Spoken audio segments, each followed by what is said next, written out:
स्वागत है आपका फुल स्टॉप में। मैं हूं आपका होस्ट एंड दोस्त सौरभ द्विवेदी।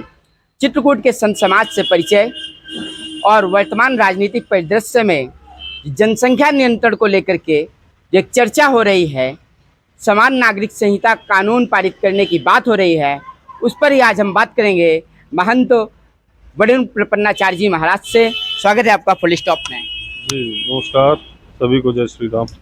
पूरे देश में चर्चा चल रही है कि जनसंख्या नियंत्रण कानून पारित होना चाहिए, क्योंकि आप संत समाज से और संत समाज हमेशा समाज को, राजनीति को, सरकार को, शासन प्रशासन सबको एक मार्गदर्शन देता रहा है। आपका क्या कहना है कि जनसंख्या नियंत्रण कानून कितना जरूरी है, होना चाहिए या नहीं होना चाहिए?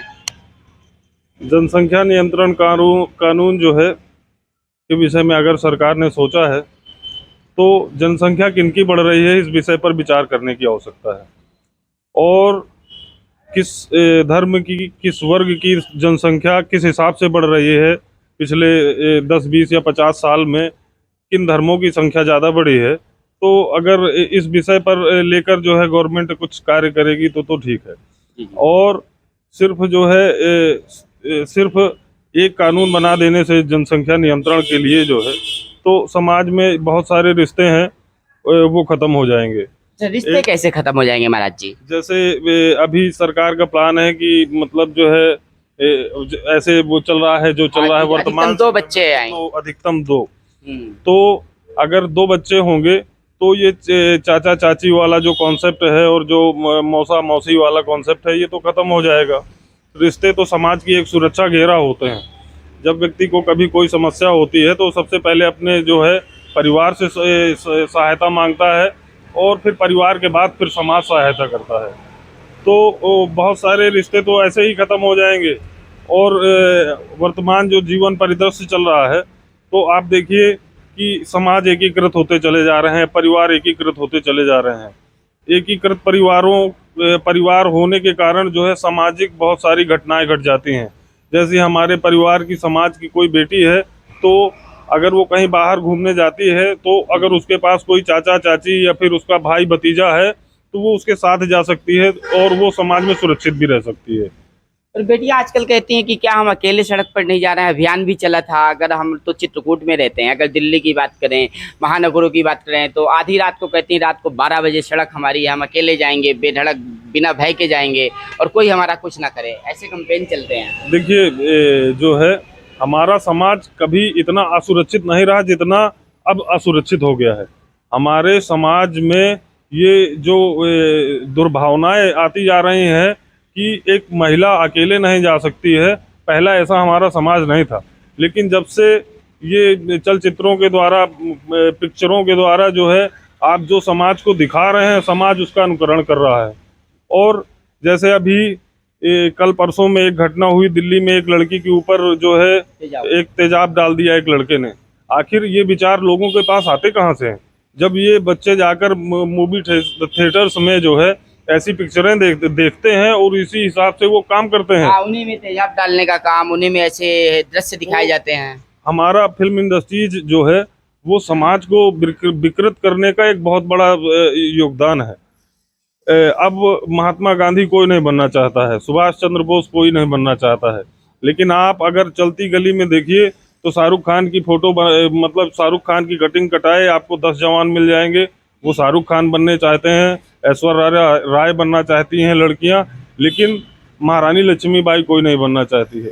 तो हम अपने समाज के आइकॉन हमें ये बताते हैं कि हमें क्या बनना है, और वर्तमान जो परिदृश्य चल रहा है इसमें समाज को चूज करना होगा कि उनके आइकॉन कौन है। ये फिल्म इंडस्ट्रीज वाले हैं या फिर ये जो मतलब जो है समाज के लिए बहुत सारे जो अच्छे अच्छे काम करके चले जाते हैं वो लोग हैं। बेशक आपने 2 पॉइंट बताए, एक आपका आइकॉन कौन हो और एक आपने बताया कि रिश्ते जो सुरक्षा का भाव उत्पन्न करते हैं। मेरा पहला क्रॉस क्वेश्चन आपसे यही है कि आप कह तो जरूर रहे हैं कि रिश्ते सुरक्षा का भाव पैदा करते हैं, लेकिन अगर आप देखें तो बहुत सारे परिवार टूटते चले जा रहे हैं। पता चलता है कि रिश्तों में ही भाई भाई की आपस में लड़ाई हो रही है। अगर देखें तो बंटवारे की राजनीति हो या घर के अंदर का षड्यंत्र हो, उससे कैसे परिवार बचे, वो कैसे फॉलो हो पाएगा? हकीकत में हम कहीं ना कहीं कमज़ोर हुए हैं।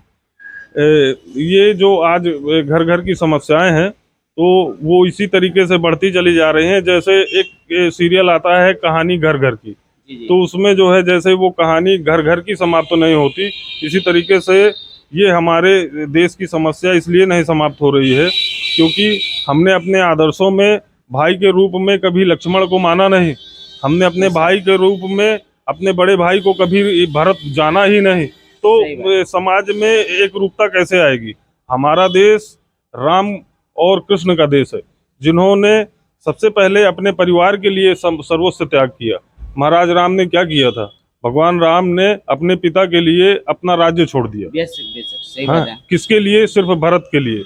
उन्होंने कहा कि राजा भरत होगा, तो उन्होंने कहा अरे इससे बड़ी खुशी की बात क्या है कि मेरा छोटा भाई जो है राजा हो जाएगा। राजा हो जाएगा। हाँ। और उन्होंने इस खुशी में जो है 14 वर्ष का वनवास स्वीकार कर लिया। तो भाई का प्रेम भाई के प्रति ऐसा होना चाहिए।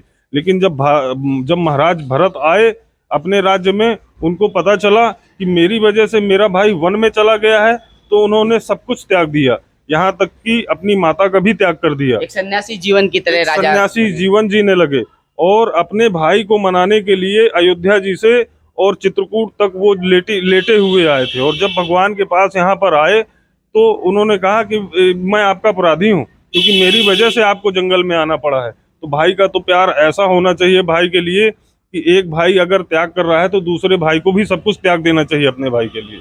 बेशक हम जनसंख्या नियंत्रण के इस मुद्दे पर बात कर रहे थे और जनसंख्या नियंत्रण के मुद्दे पर महाराज जी ने बताया कि जो सुरक्षा चक्र है समाज का वो टूट जाएगा। ये एक बड़ा पॉइंट निकल करके आया। दूसरा एक बड़ा पॉइंट निकल के आया कि वर्तमान समय में हमारा आइकॉन कौन है। तो महाराज जी एक बड़ा संदेश आज आप दीजिए कि समाज को अपने आइकॉन के रूप में वर्तमान में किसको अपनाना चाहिए जिससे एक बड़ा संदेश यहाँ से प्रसारित हो सके और लोग समझ करके आपकी बात का अनुकरण कर सकें। एक अंतिम सवाल और बड़ा संदेश आपका।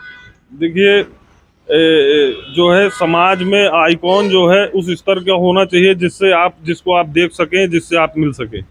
हमारे आपके जीवन में कई बार ऐसे अवसर आते हैं कि हमें ऐसे व्यक्ति मिलते हैं जिनके हम मानसिक गुलाम हो जाते हैं उनके कार्यों के कारण।